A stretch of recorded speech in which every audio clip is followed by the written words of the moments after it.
In this video, I'm going to show you how to shoot graduation photos. Today I'll be shooting my sister-in-law, Nikki.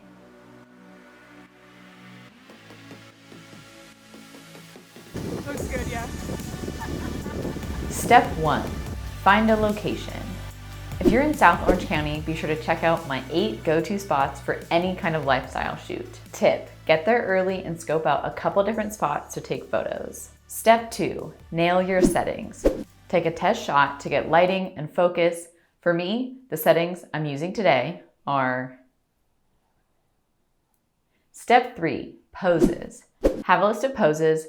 I always jot a few poses down on a sticky note and keep it in my pocket so I can reference it during the shoot. My go-to poses are the drunk happy walk, where I have them start from afar and walk closer to me, kind of swaying their arms and laughing, looking off, what a drunk happy walk would be. Next, I like them to spin in the same spot. And with girls, I like to have their hair down so we can get those nice, fun, hair flowing shots. Next, I'll have them face away from me and turn their head back to me and get an over the shoulder shot. And then I'll move closer and have the subject tilt their head to the left and right, maybe look down. Next is have them look off. And if it's an exciting thing like graduation, they'll be smiling. Actually, most things would be smiling, so look off and smile.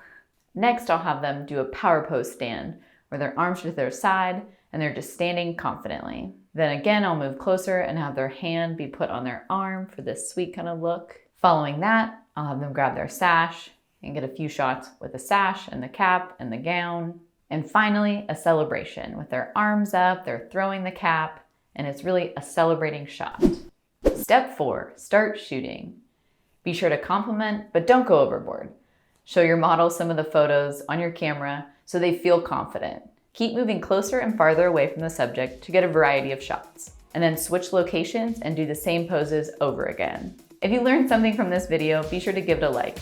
All right, catch you next time.